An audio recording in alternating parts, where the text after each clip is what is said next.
नमस्कार, मैं वकार यूनुस। स्वागत है आपका सीसीएल ऑनलाइन क्लास प्लेटफॉर्म पर। आज हम बात करने वाले हैं इंटीग्रेशन यानी समाकलन की। हमने इससे पहले जो टॉपिक था वो स्टडी किया था हमने डिफरेंशिएशन यानी अवकलन। अब जो समाकलन है वो अवकलन का जस्ट अपोजिट होता है। सर अपोजिट कैसे होता है, तो वो कैसे होगा वो हम अब इस लेक्चर में आपको आज बताने वाले हैं कि किस तरीके से हम इंटीग्रेशन जो होता है वो जो भी हमारा डिफरेंशिएशन होता है उसका अपोजिट होता है। तो सबसे पहले तो इंटीग्रेशन क्या होता है, तो यहाँ पे अगर आप डेफिनेशन बोलते हो, डेफिनेशन यहाँ पे लिखोगे तो सीधा सीधा डेफिनेशन बोलोगे, the just opposite of differentiation is called integration, यानी अवकलन का एकदम विपरीत क्या कहलाता है, समाकलन कहलाता है। समझ आ गया? तो हम यहाँ पर लिख सकते हैं अवकलन का विपरीत, अवकलन का विपरीत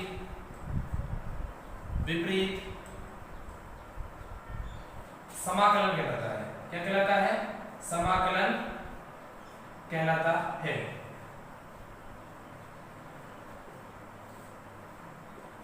ठीक है।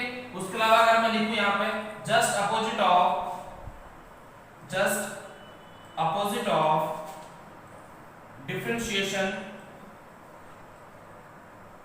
is known as integration। Clear? क्या बोलते हैं इसको? इंटीग्रेशन। ठीक है भाई, क्लियर हुआ? कोई दिक्कत किसी को नहीं होनी चाहिए, अगर है तो धीरे धीरे जैसे जैसे आप इसको पढ़ोगे दूर हो जाएंगे। समझ आ गया? सिंपल है। उसके बाद अगर हम बात करें इसके सिंबल की, सिंबल का मतलब होता है प्रतीक। जो सिंबल होता है, अपन ने एक सिंबल पढ़ा है ये वाला, इसको बोलते हैं समेशन यानी सम। सम यानी समेशन का मतलब समझते हो, योग का जो चित्र होता है जिसको अपन समेशन ही बोलते हैं, इसको शायद इंग्लिश हिंदी में भी समेशन ही बोला जाता है कि समेशन। तो ये समझते हो आप? अगर इसका डेल x गोज टू 0 यानी अपन इसको 0 के अप्रोच ले जाए तो जो हमारा ये साइन है ये इस साइन में बदल जाता है और इसी को अपन क्या बोलते हैं, समाकलन कहते हैं। ये किसका साइन है? समाकलन का है। किसका है? समाकलन का है, यानी इंग्लिश में बात करें तो इंटीग्रेशन का है। किसका है? इंटीग्रेशन का है। समझ आ गया? ठीक है।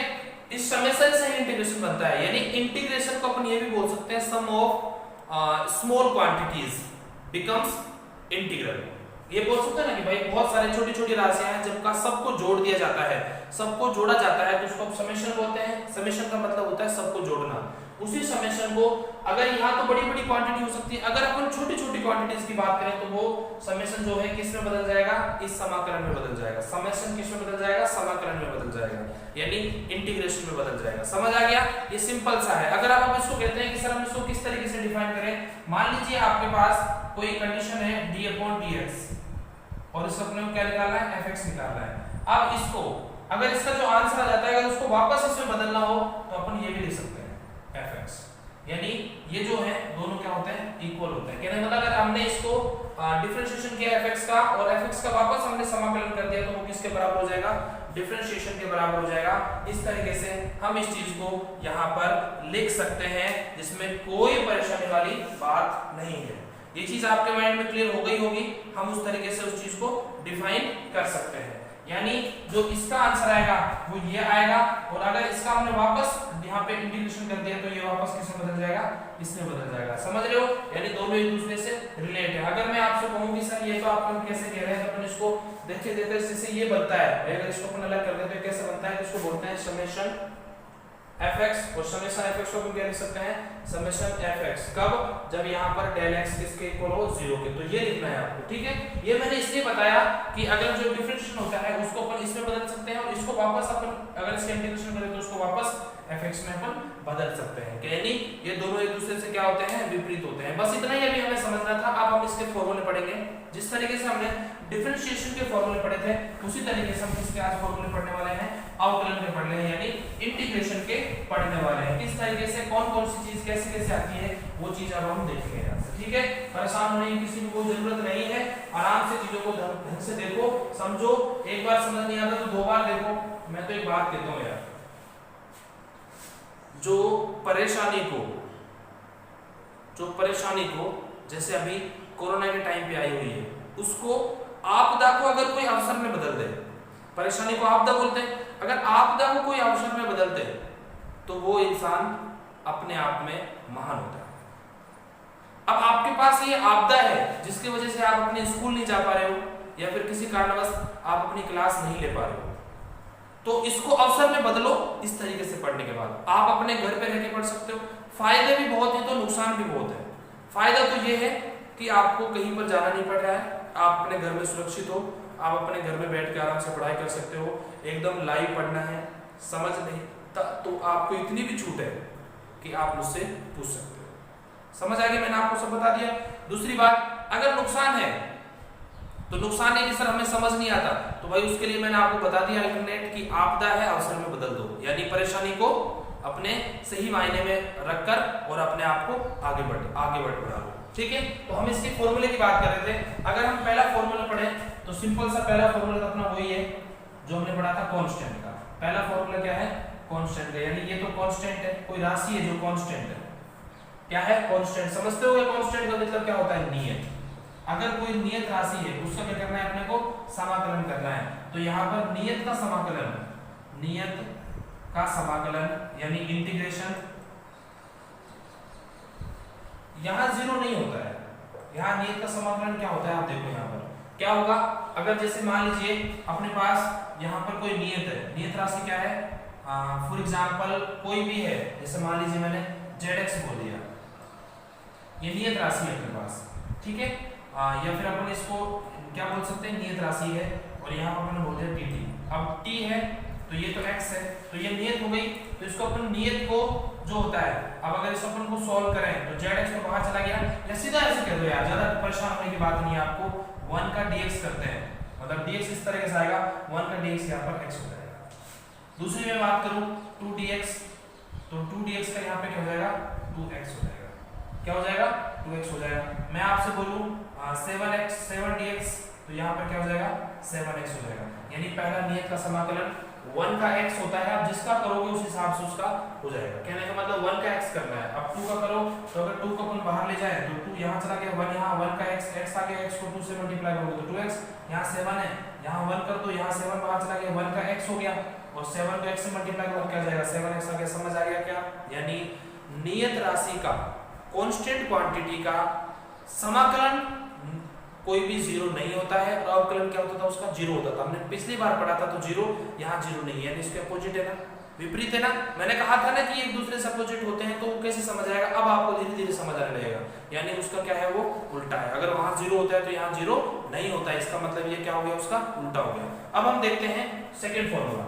सेकेंड फॉर्मूले के लिए हम बात करें तो सिंप्लीफाई है कि कोई कांस्टेंट है को उसको किस तरीके से बात करते हैं, यानी ये तो पहला हो गया। अब हम बात करते हैं दूसरे की। दूसरा देखो फटाफट, बहुत मजेदार है, आने वाले हैं, बहुत मजा आने वाला है आपको।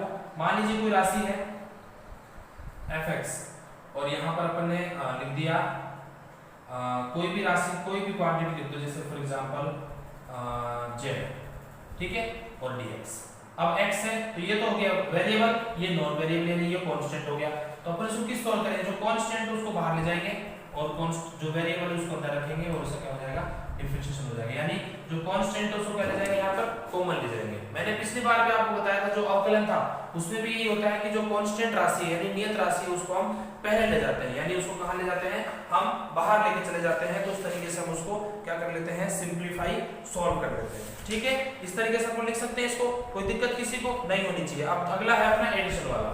अगर हम थर्ड की बात करें तो वो है अपना एडिशनल या सब्ट्रैक्शनल। ठीक है, अपन अभी ज्यादा लिखेंगे, सिर्फ आप तो ऐड लिख दो, सिंपल। ऐड का मतलब क्या होता है? जोड़ना। ठीक है, एडिशनल में जैसे मान लीजिए दो फंक्शन है अपने पास, एक तो हो गया अपना fx, दूसरा हो गया अपने पास gx।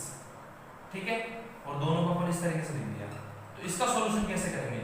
इसका सॉल्यूशन करेंगे दोनों को साथ सेपरेट कर देंगे। कैसे करेंगे? Integration fx dx plus integration gx और dx। मैंने जैसे कहा था अपने को, जो अपना डिफरेंशिएशन था यानी जो अवकलन था उसमें भी ऐसा होता था ना भाई, इसको इसके साथ मल्टीप्लाई कर लिया, इसके साथ मल्टीप्लाई कर लिया, इसको इसके साथ मल्टीप्लाई कर लिया, इसके साथ मल्टीप्लाई कर लिया, करके अलग कर दिया ना। इस तरीके से हम एडिशन में कर सकते हैं। अगर यहाँ पे माइनस होगा तो हम इसको क्या कर देंगे? यहाँ पर माइनस में कर देंगे, यानी ऐड भी हो गया और अपना सब्ट्रैक्शन भी हो गया। सब्ट्रैक्शन समझते हो आप? सब्ट्रैक्शन को बोलते हैं घटाना। ठीक है, इसको क्या बोल देंगे, घटाकर। समझ आ गया? कोई दिक्कत मेरे हिसाब से नहीं होनी चाहिए। अगर किसी को है तो जैसे जैसे हम सॉल्व करेंगे वो सॉल्व हो जाएगी। अगला है अपना मल्टीप्लिकेशन। लेकिन एक बात और ध्यान रखना यहाँ पे यार, मैं वो चीज बताना भूल गया आपको। क्या बताने भूल गए कि सर इसके जब डिफरेंशियल निकालोगे ना, इसका सॉल्व करोगे, इसके साथ में जो आंसर होगा ना उसमें प्लस सी और करना पड़ेगा आपको, प्लस सी। वो मैं न्यूमेरिकल में बताऊंगा आपको। फॉर्मूले में मेरे हिसाब से आपको बताने की आवश्यकता नहीं है। अगर अपन उस चीज को अभी से क्लियर करेंगे तो वो चीज सही से क्लियर नहीं हो पाएगी, तो अपन फॉर्मूले में नहीं बताएंगे उसको, उसका जब अपन सॉल्यूशन करेंगे तो करेंगे। ये फॉर्मूले में अपन अभी इंटीग्रेशन नहीं किया, अभी फॉर्मूले में नहीं किया, इसलिए मैंने वो सी अभी आपको बताया नहीं है। तो आप उसको चाहे कैसे भी मान लो, जब हम उसको फॉर्मूले पढ़ेंगे तो उस कांस्टेंट को पढ़ेंगे तो वहां से वो क्लियर हो जाएगा। अभी भी मैं कह रहा हूं कि किसी को कोई दिक्कत आती है बिल्कुल मत घबराना। आप लाइव क्लास में पढ़ रहे हो, लेकिन अपन स्कूल में नहीं पढ़ रहे हैं, अपन क्लासरूम में नहीं पढ़ रहे हैं, अपन ऑनलाइन पढ़ रहे हैं। तो ऑनलाइन में थोड़ी बहुत दिक्कत हो सकती है, क्योंकि मेरा और आपका कम्युनिकेशन बहुत कम हो गया यहाँ पर। अपन ज्यादा टाइम एक दूसरे से कम्युनिकेट नहीं कर पा रहे, लेकिन आप एक नई चीज सीख रहे हो यहाँ पर। कहने का मतलब ये है ना, कुछ सीखने से तो कुछ अच्छा है, कम से कम यहाँ आने के बाद आप कुछ तो सीख रहे हो। तो यही अपने आप में उपलब्धि है कि कम से कम यहाँ आने के बाद आप कुछ तो सीख रहे हो। अरे लोग तो ऐसे हैं कि जो परेशानियों को भी छोड़ के अपने मेहनत में लगे रहते हैं और एक नई दिन वो सक्सेस हो जाते हैं। अरे मेरे भाई, आप लोग भी इसी तरीके से सक्सेस हो जाओगे। अपना संयम रखो। परेशान हो रहे हो तो कोई बात नहीं, कुछ देर के लिए मन को समझा लोगे, यार समझ नहीं आ रहा, लेकिन फिर भी हम टिके हुए हैं क्योंकि हम समझना चाहते हैं। और अगर आप समझना चाहते हो तो यहाँ के बाद जब इन क्वेश्चंस, इन फॉर्मूले पे हम जब क्वेश्चंस करना शुरू करेंगे तो 101% समझ आएगा। मैंने इंटीग्रेशन पढ़ाया था, तो कल हमारी क्लास चल रही थी, तो उसमें रोहन ने और पंकज धाकड़ ने दोनों ने जवाब दिए थे, दोनों ने एकदम सही जवाब दिए थे, यानी वो सीख गए। और अगर मान लीजिए मैं उनको नहीं पढ़ा था तो शायद वो चीज सीखते क्या, ऐसी कैसी रहती ना, 10 दिन के बाद टच करते तो वो वैसे की वैसी मिलती है आपको। लेकिन आज आपने टच करी, कम से कम आप जब कल को क्लास में आओगे, स्कूल कैंपस में जाओगे, तो वहां अपने को ये चीज समझ आ जाएगी, अरे सर ये तो हमें पता है, आप तो आगे बढ़ाओ। इसका मतलब आप आगे बढ़ गए, सिलेबस हो जाएगा कवर। और जब आप इन्हीं चीजों पे अटके रहोगे वहां भी, तो फिर दिक्कत काफी, क्योंकि टाइम तो कम है और सिलेबस बहुत ज्यादा है। वैसे तो पूरा होने वाला है नहीं, अगर आज भी स्कूल खुल जाए तो भी आपका सिलेबस पूरा नहीं हो एग्जाम टाइम तक, तो नुकसान तो हो ही रहा है। तो उस नुकसान की हम भरपाई इस तरीके से कर रहे हैं। तो थोड़ा संयम रखो, चीजें बहुत अच्छे तरीके से आपको समझ आने लगेंगी, ये मेरा वादा है। अगर समझ नहीं आए तो डेफिनेटली आप यहाँ से चले जाना, अनसब्सक्राइब कर देना, डिसलाइक करके छोड़ देना। मैं तो कहता हूँ कि अगर नहीं आए समझ तो डिसलाइक कर देना, अनसब्सक्राइब कर देना और चले जाना। क्या मेरा भाई, आप यहाँ जुड़ रहे हो तो मुझे कुछ मिल रहा है क्या? मैंने आपसे पैसे लिए क्या? नहीं लिए। आपने मुझे दिए क्या? नहीं दिए। तो दोनों को रिलेशन नहीं है। तो मेरी मतलब ये है कि अगर मैं चाहता हूँ आप लोगों के बारे में, तो आप थोड़ा सा चाह लो, आप पढ़ लो, मैं पढ़ा रहा हूँ, बात खत्म। अगर अपना एक दूसरे के साथ अच्छा बैठ रहा है तो बहुत अच्छी बात है, नहीं बैठ रहा तो चले जाओ भाई, कोई बाउंडेशन थोड़ी है।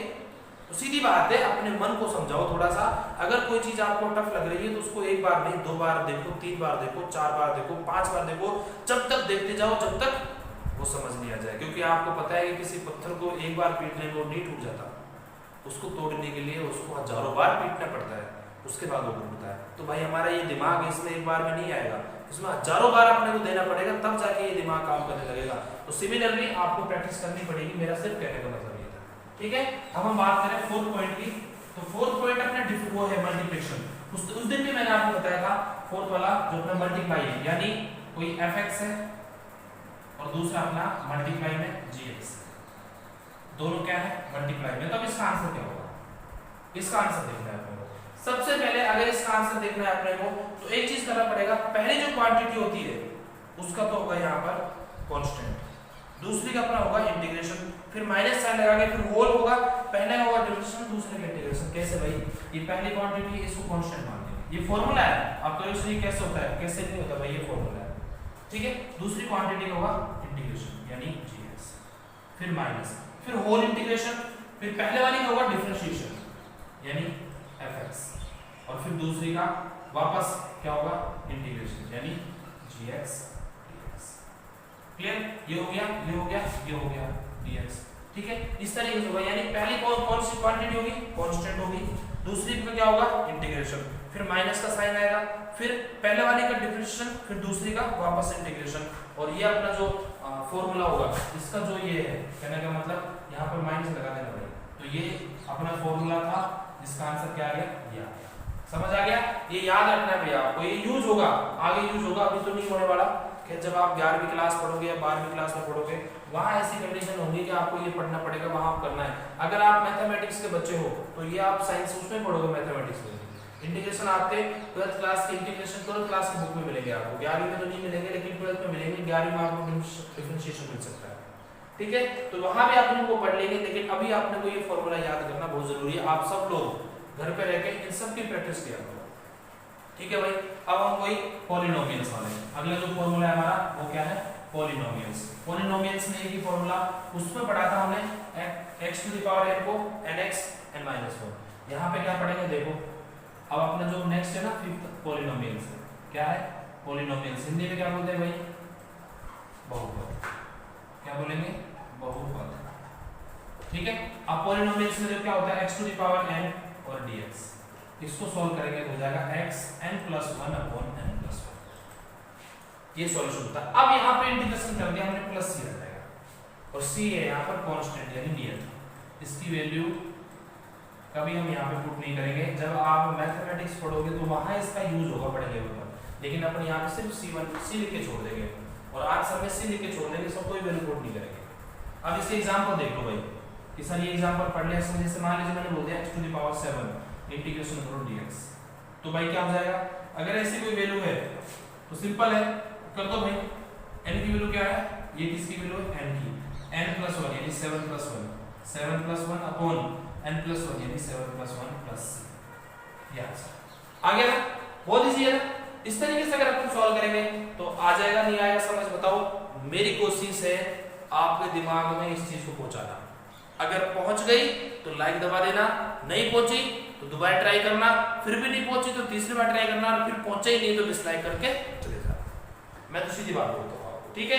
आपको परेशान होने की कोई जरूरत नहीं है। समझ आ रहा है तो बहुत अच्छी बात है, नहीं आ रहा है तो दोबारा पढ़ो, तिबारा पढ़ो, चौथी बार पढ़ो, फिर भी नहीं आ रहा है तो छोड़ दो।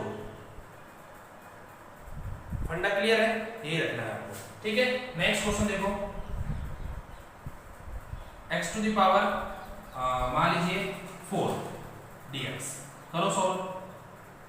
4 plus 1 यानी ये 4 किसकी वैल्यू है? n की वैल्यू है। 4 plus 1 upon 4 plus 1 यानी क्या आ जाएगा आंसर अपना? x to the power 5 upon 5 plus c, plus यहाँ पे लगाना है प्लस।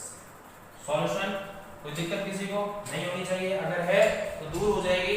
प्रैक्टिस बहुत सारे क्वेश्चंस करने वाले हैं इसी पैटर्न पर और अच्छी तरीके से समझ आएगा। अगला एक क्वेश्चन और ले लेते हैं लास्ट, जिसमें ये अपना हो गया x to the power 2 dx, कर दो फटाफट भाई। 2 plus 1 upon 2 plus 1 यानी ये किसकी वैल्यू है? n की वैल्यू है, तो यहाँ पर प्लस c तो रखेंगे x 3 upon 3 प्लस c, ये आंसर है। समझ आ गया होगा। अगर किसी को यहाँ से कोई दिक्कत आती है तो कोई बात नहीं, टाइम बीतेगा, हम उस दिक्कत को भी धीरे धीरे क्या कर देंगे? दूर कर देंगे। ये पॉलिनोमियल्स भी आपका क्या हो गया? कंप्लीट हो गया। उसके अलावा अगले फॉर्मूले अब है ट्रिग्नोमेट्री के। ट्रिग्नोमेट्री के जो फॉर्मूले हमने डिफरेंशिएशन में पढ़े थे उसके जस्ट उल्टे यहाँ पर होते हैं। कैसे होते हैं अभी आप देख लोगे फटाफट। हमारा नेक्स्ट है ट्रिग्नोमेट्री, 6th वाले फॉर्मूले में आता है ट्रिग्नोमेट्री यानी त्रिकोणमिति। त्रिकोणमितीय सूत्र, ठीक है भाई? कोई दिक्कत नहीं होनी चाहिए, अगर है तो दूर हो जाएगी, ठीक है? TRIGONOMETRIC,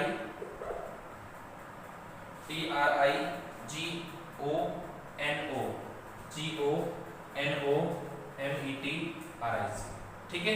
यही होती है ना ट्रिग्नोमेट्री की फॉर्मूला, जो सूत्र वो स्पेलिंग होती है। भाई देखो मैं आपसे एक बात क्लियर कर दूं, कल भी मेरे से एक गलती हुई थी कल क्लास में। वो गलती क्या हुई थी कि मैंने t टू द पावर 0 को ओनली t पढ़ दिया। तो ऐसी माइनर मिस्टेक हो सकती है। अगर आपको पूरा कॉन्सेप्ट समझ आ रहा है तो वो जो भी मिस्टेक्स होंगी वो आपको दूर समझ आ जाती है। यानी आपने अगर पूरा कॉन्सेप्ट आपका क्लियर है तो वो आपको पकड़ में आ जाएंगे। मेरे को तुरंत बच्चे ने पूछ लिया था कि यहाँ पे सर 5t नहीं ओनली 5 आएगा। मैंने कहा बिल्कुल आएगा। तो हमारे कोई साथी थे जो रिप्लाई दे रहे थे, उन्होंने उस टाइम उसको बता दिया था कि हाँ ऐसा ही है। तो मैं आपसे ये कहना चाहता हूँ कि गलतियां हो जाती हैं, लेकिन गलतियों को कम करने की कोशिश करो कि नहीं हो। तो मैं भी जल्दबाजी में गलती कर देता हूँ, लेकिन मेरी कोशिश है कि मैं नहीं हो, इसलिए मैंने स्पेलिंग को वापस देख लिया। स्पेलिंग सही थी, TRIGONOMETRIS। ठीक है, अगर कोई ऐसी परेशानी आती है तो आप मुझे बता दिया करो कि सर ये दिक्कत है या फिर ये परेशानी आपने यहाँ पे की है। ठीक है, पहला जो इसमें है ये देख लेते हैं। सबसे पहले हमने पढ़ा था वहां पर sin x, sin x का हो गया था cos x, हो गया था नहीं हो गया था, वहां पर sin x का क्या हो गया था cos x। अब यहाँ पर उसी तरीके से लेके हम मान लीजिए मैंने सबसे पहले अपना sin x ही ले लिया, sin x और dx। अब उस देखो आपने पुराने पन्ने पलटो और वहां देखो कि sin x का क्या था, cos x था कि नहीं था? तो यहाँ पर sin x का cos x होगा, लेकिन माइनस x होगा प्लस c, क्या हो जाएगा माइनस cos x। दूसरा देख लो b, अब वहां पे था अपना cos x, अब cos x dx इसका हो जाएगा sin x। अब देखो वहां पर चेंज है कि नहीं है भाई, वहां sin x का क्या हो रहा था cos x, और वहां cos x क्या हो रहा था माइनस sin x। अब देखो तो sin x से माइनस इधर लगा दिया मैं, कोई दिक्कत थोड़ी आई है, इसका मतलब उसका जस्ट अपोजिट है। ठीक है, अब वहां पे तीसरा हमारा सी फॉर्मूला देखिए, इसमें a लगा दें, अपन लगा देंगे sin ax dx, तो इसका क्या हो जाएगा, हमने इसका सॉल्व किया था वहां पर कि जैसे sin x का तो क्या हो जाएगा minus cos ax upon a होगा भाई प्लस c। समझ आ रहा है? इस तरीके से हम यहाँ पर जो भी है अपने उनको हम क्या करते रहेंगे, यहाँ पर सॉल्व करते रहेंगे। कोई दिक्कत आए तो हमें जरूर बता दीजिएगा। ठीक है भाई, आगे बढ़े हम डी पर। यहाँ पर हमने पढ़ा था cos x, अब देखो अपने पढ़ना है cos x का, बताओ फॉर्मूला क्या होगा, cos x का हो जाएगा माइनस तो आ नहीं रहा, sin ax upon a plus c। Sir ये कैसे हो गया, बात तो आपकी सही है सर, ये कैसे हुआ, sin x का वहां हो गया था, वहां हो रहा था डिफरेंशिएशन पढ़ा था हमने अवकलन, उसमें पढ़ा था sin ax का a cos ax। अब cos x का निकाल रहे तो इसमें a था जो उसको मैं नीचे ले गया तो वहां पर नीचे चला गया। समझ आ गया? इस तरीके से हमने पढ़े थे वहां पर। तो अगर आपने जो अगर वो पैटर्न आपको सबको याद है तो sin का cos का मैंने कर दिया है, tan और sec का आपको खुद करना है। ठीक है भाई, कर लोगे? sec स्क्वायर x का हो जाएगा tan x प्लस c और sec x tan x का हो जाएगा sec x प्लस c। ठीक है, अब वही जो अपन ने पढ़ा था नेक्स्ट एक्सपोनेंशियल यानी अदर इंपॉर्टेंट जो थे e to the power ax का अगर देखें तो यहाँ पर वही उसका आंसर होगा e ax अपॉन a। यानी इसके अलावा अगर हम देखें तो फटाफट देख लेता हूँ, चलो बता देता हूँ। e का क्या हो जाएगा cos x का बदल देखा था वहां पे tan स्क्वायर x देखा था ना इंटीग्रेशन, तो tan स्क्वायर x किसका था, देखो फटाफट अपन ने वहां चीज पढ़ी थी, दो चीजें पढ़ी थी tan x और sec x। तो वहां पे हमने पढ़ा कि जो tan स्क्वायर x है उसका क्या हो जाएगा, हमने tan x का नहीं पढ़ा था, वहां पढ़ा था sec स्क्वायर x का, यानी जो tan x था उसका क्या था sec स्क्वायर x था। तो मैं यहाँ पे sec स्क्वायर x लिखूं, यहाँ पे क्या लिखूं मैं sec स्क्वायर x, तो इसका क्या हो जाएगा tan x। ठीक है भाई, इस तरीके से अपने और दूसरे थे अदर इंपॉर्टेंट देख लो, अदर इंपॉर्टेंट इतने पढ़ लो बहुत है, इसी से बाहर नहीं जाता वैसे। ठीक है, अदर इंपॉर्टेंट में पढ़ा था e to the power x और इसका अपन ने पढ़ा था इंटीग्रेशन और dx। तो यहाँ पर अपने ax पढ़ा था, यहाँ पर पढ़ेगा ex अपॉन a प्लस। ठीक है, और log ex का भी पढ़ा था वहाँ पर, तो 1 अपॉन x क्या हो जाता है log ex हो जाता है। तो अपन यहाँ पे अगर अपन उस तरीके से बात करें तो अपन सिंप्लीफाई उसको भी यहाँ पर इस तरीके से बोल देंगे, कोई दिक्कत नहीं। ठीक है, वही फॉर्मूला है अपना, उसी के बिहार पे अब ज्यादा अपने को परेशान होने की जरूरत नहीं है। अब बात करेंगे इसके ऊपर न्यूमेरिकल्स, इसकी बात करेंगे न्यूमेरिकल्स की, कैसे करेंगे आप देखो बराबर। अब एग्जांपल्स देखेंगे बहुत सारे, इंटीग्रेशन आपको समझ आ गया होगा, फॉर्मूला आपको पता चल गया होगा यहाँ से। अब हम जो देखने वाले हैं वो इसके ऊपर न्यूमेरिकल्स देखने वाले हैं कि किस तरीके से न्यूमेरिकल्स इस पर आ सकते हैं। वो सारे न्यूमेरिकल्स देखेंगे तो जो भी चीजें हमारी वो सारी धीरे धीरे क्या हो जाएंगी, हमारी क्लियर हो जाएंगी और उसी के बिहार पे हम फिर आगे बढ़ जाएंगे। ठीक है, समझ आ रहा है? किसी को कोई दिक्कत नहीं होनी चाहिए, अगर है तो दूर हो जाएगी। सबसे पहले एग्जांपल देखो, मैंने आपको बोला कि अपने को इसका सॉल्यूशन ढूंढना है 2t³ plus 3t² plus t और dt। मुझे इसका सॉल्यूशन करके बताओ। मैं पहला क्वेश्चन कर रहा हूं, बिल्कुल बिल्कुल जीरो लेवल से उठाऊंगा, आप धीरे धीरे मेरे साथ जुड़ते हुए चले जाना और अगला क्वेश्चन आप खुद सॉल्व करोगे। कैसे करोगे देखो बराबर, ये integration 2t³ dt plus integration 3t² dt plus integration t और dt। कर दिया ना सबको अलग अलग मैंने, किसी के साथ कोई अन्याय तो नहीं किया, इसको इसके साथ कर दिया, इसके साथ भी कर दिया, इसको इसके साथ भी कर दिया, उसके साथ कर दिया। अब देखो आगे वाले सॉल्व करते रहो। तो यहाँ पर सिंपलीफाई पहले अलग कर दो, t³ dt plus 3 constant t² dt plus 1 कुछ है ही कांस्टेंट, तो t dt बचता है। एक और दिया मैंने जो कांस्टेंट था उसको बाहर ले गया। अब सर कांस्टेंट कैसे पहचानते हो, यहाँ पे 2 है, यहाँ पे t है, तो इस t के साथ में जो है उसको तो रख लो, वो तो वेरिएबल हो जाएगा, बाकी कांस्टेंट होके कहां चला जाएगा, बाहर चला जाएगा। ठीक है सर, हमने ये सॉल्व कर दिया। अब अपने को फार्मूला लगाना है, एक ही फार्मूला है अपना x to the power n का, x to the power n + 1 upon n + 1। कोई दिक्कत किसी को नहीं होनी चाहिए, अगर है धीरे धीरे अपन दूर कर देंगे। देखो भाई 3 + 1 n की वैल्यू क्या है 3 है, यहाँ पर n की वैल्यू 2 है, यहाँ पर 1 है, 3 + 1 अपॉन 3 + 1 और प्लस 3 प्लस 3 को बाहर रखो और देखो यहाँ पर t 2 + 1 अपॉन 2 + 1 और यहाँ पर आ जाएगा प्लस 3। ठीक है भाई, और यहाँ 1 है, कोई बात नहीं 1 ही रखो और t हो जाएगा 1 + 1, जहाँ पावर कोई नहीं होती वहाँ क्या होती है 1 होती है, तो अपन कर देंगे 1 + 1 और क्या हो जाएगा प्लस।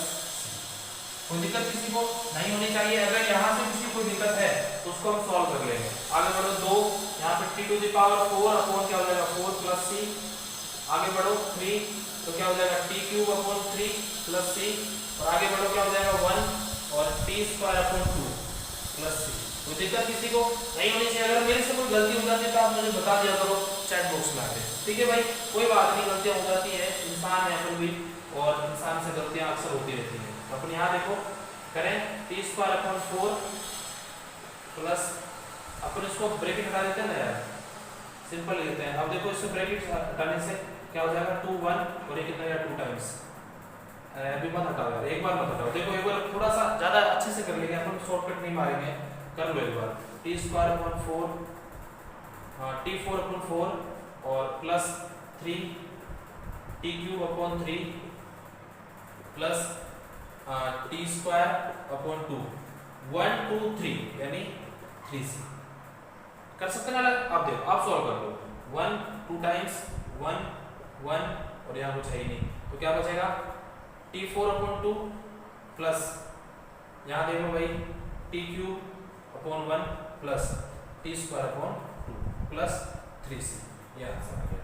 ये किसका आंसर आ गया अपना, इस 2t³ का। तो सिंपलीफाई इस तरीके से हम आंसर निकाल सकते हैं, कोई दिक्कत किसी को नहीं होनी चाहिए। अगर है तो धीरे धीरे जैसे जैसे हम क्वेश्चन सॉल्व करते जाएंगे आपकी परेशानी दूर होती चली जाएगी, है ना। मेरा मानना तो ये है कि किसी को कोई दिक्कत नहीं होनी चाहिए। ठीक है भाई, यहाँ से ये सॉल्व कर लोगे, कोई दिक्कत नहीं, ये सॉल्व हो ही गया आपका, है ना। इस तरीके से हम इसको सॉल्व कर सकते हैं। अगला एग्जांपल देता हूँ मैं आपको, खुद सॉल्व करोगे, मैं इसको हटा देता हूँ यहाँ पर। अगला क्वेश्चन है आपका 9t² plus 3t to the power 3 plus 9t। करो आंसर बताओ बराबर।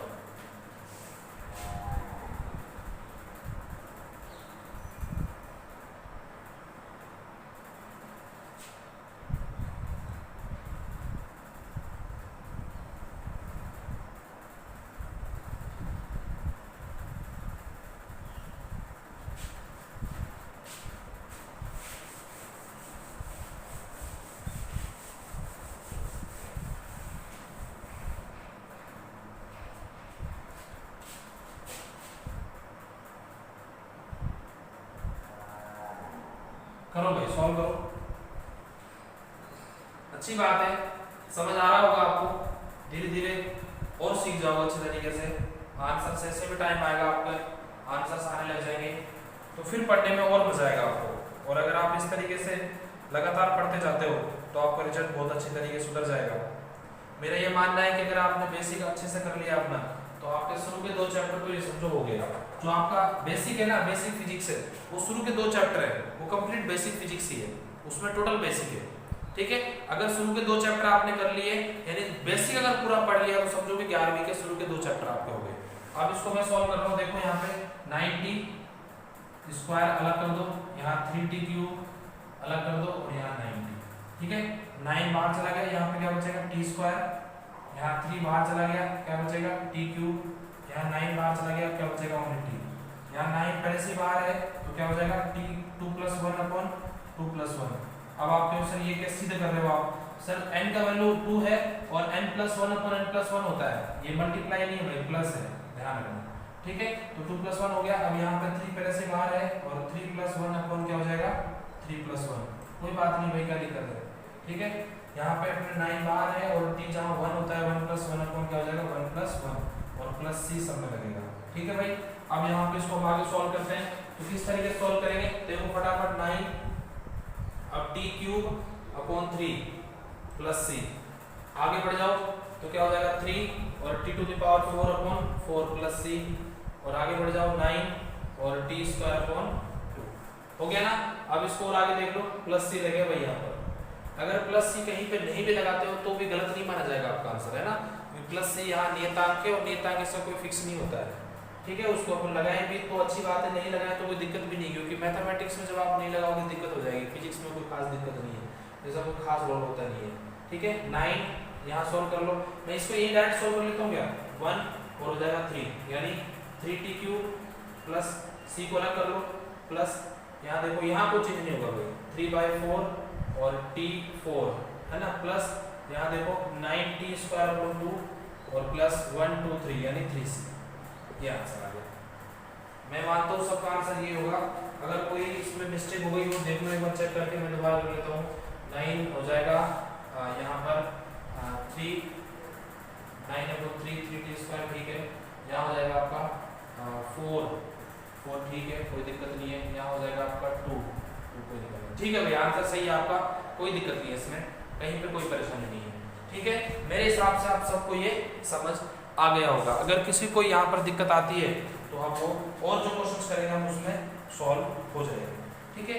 अगला क्वेश्चन देखते हैं, एक अगला एग्जांपल देख लेते हैं, उसमें भी मुझे लिमिट भी सिखाना बाकी है, लेकिन लिमिट मैं तभी सिखाऊंगा आपको जब यहाँ से आपका एक अच्छे से क्लियर हो जाएगा, क्योंकि मैं चाहता हूँ कि पहले आपका ये क्लियर हो। अपन बहुत सारे क्वेश्चंस करेंगे, बहुत तरीके करेंगे, तो वहां से वो चीजें आसानी से क्लियर होते चले जाएंगे। जैसे मैं आपसे एक बोलूं, सिंपल सा क्वेश्चन है, इंटीग्रेशन 1/√x और dx करोगे, इजी है, अपन ने बहुत प्रैक्टिस की है, अभी और प्रैक्टिस कर रहे हैं अपन, किस तरीके से यहाँ पे आंसर आएंगे बताओ मुझे।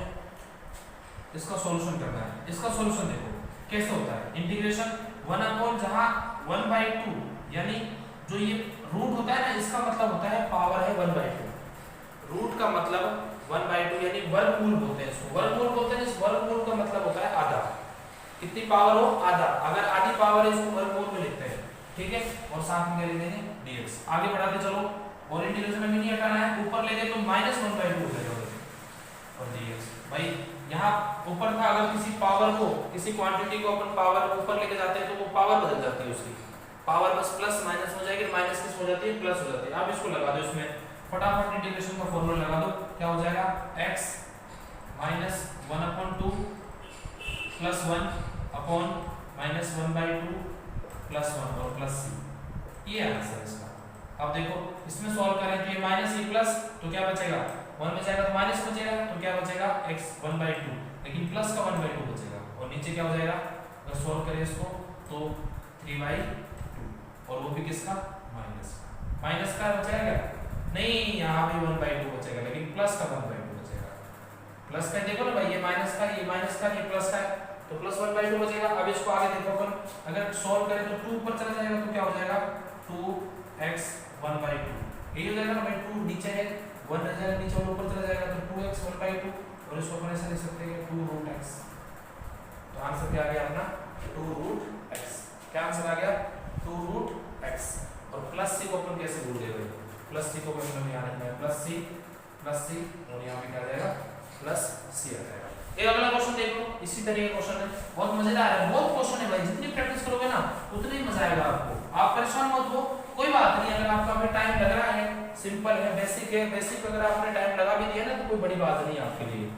अगला क्वेश्चन है इंटीग्रेशन 1/x √x dx, करो सॉल्व। सभी स्टूडेंट्स को है अपनी पेन कॉपी में फटाफट लिखो और आंसर खोजो, यानी आंसर ढूंढने का प्रयास करो। सभी ढूंढेंगे तो अपने लिए बहुत इजी होगा और बहुत मजा भी आने वाला है। ठीक है, जितनी प्रैक्टिस करोगे, जितने क्वेश्चंस करोगे, उतना ही आपका आंसर सही आएगा। मैं सॉल्व करना शुरू कर दूं 1/x, आप अपना करते रहो, x 1/2 1/2 हो गया ना, और dx। अब अपन क्या करते हैं, इसकी पावर 1 है, इसकी 1/2 है, और दोनों मल्टीप्लाई में है, तो क्या हो जाएगी, जुड़ जाती है। जब भी कोई क्वांटिटी मल्टीप्लाई में हो और पावर है उसकी इस तरीके से है, तो हम वहां से क्या कर सकते हैं, उसको ऐड कर सकते हैं। समझ आ रहा है ना? तो अपन इसको, ये पावर 1 है, 1/2 है, 1 + 1/2 कितना होता है, 3/2 होता है। क्या होता है, 3/2। चाहो तो अगर आप ऐसा नहीं करो तो कोई बात नहीं, ऊपर ले जाके भी यही करना पड़ेगा, तो यही कर लेते हैं। x क्या हो जाएगा, 3/2 और dx। कोई दिक्कत किसी को नहीं होनी चाहिए, अगर है तो दूर हो जाएगी। धीरे धीरे आगे बढ़ो, इंटीग्रेशन x - 3/2 और dx। अब इसमें फॉर्मूले में लगा दो फॉर्मूला, -3/2 + 1 अपॉन -3/2 + 1 और प्लस c। ठीक है, अब आगे बढ़ाओ, ये माइनस का है, ये प्लस का है, तो 1 माइनस, अब अलग से कर लो, 1 - 3/2 है, 1 - 3/2 + 1 है, तो सॉल्व कर लो, 2 एलसीएम आ गया। अब 1 करोगे तो 2 - 3, 2 - 3 क्या हो जाएगा, -1/2, यानी आंसर क्या आ जाएगा आपका, -1/2, यानी -1/2 और अपॉन -1/2। 2 ऊपर चला गया तो यहाँ पे क्या आ जाएगा, प्लस c।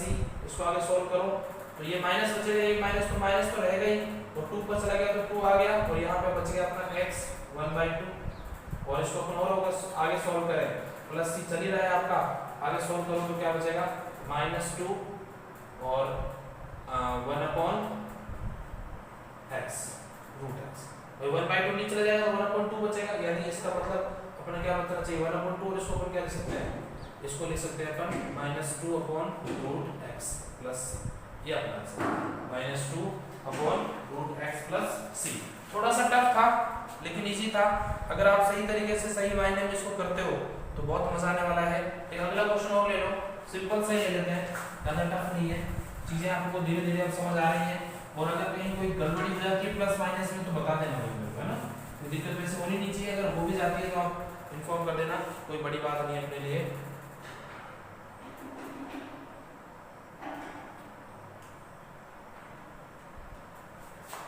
√x इंटीग्रेशन और dx करो सॉल्व,